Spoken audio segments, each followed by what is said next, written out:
નમસ્કાર, કેમ છો બધા? તમે જોઈ રહ્યા છો કે અહીંયા અત્યારે કેટલું બધું શાકભાજી આપણા અન્નપૂર્ણા ભુવનજી આપણું જે ચાલી રહ્યું છે. રોજના 2000 લોકોને આ સંસ્થા દ્વારા ફ્રી ઓફ ટિફિન સેવા આપવામાં આવે છે. એમાં આપણું નડિયાદનું જે પીપલગ માર્કેટ છે એમાં જે દુકાનદારો છે એમના તરફથી આપણને આ શાક સંપૂર્ણ ફ્રીમાં અર્પણ કરવામાં આવે છે.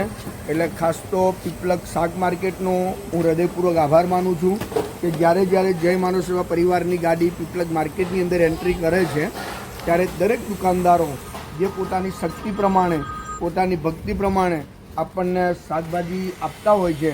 તો તમે જોઈ રહ્યા છો કે અત્યારે આપણને ઘણું બધું શાકભાજી જેમ કે ભીંડા છે, ગલકા છે, રીંગણ છે, ધાણા છે, દૂધી છે, તેમજ બીજું ઘણું બધું શાકભાજી આપણને પીપલગ માર્કેટ તરફથી આપણને પ્રાપ્ત થયું છે. એ બદલ પીપલગ માર્કેટનો હું હૃદયપૂર્વક આભાર માનું છું. ખૂબ ખૂબ આભાર.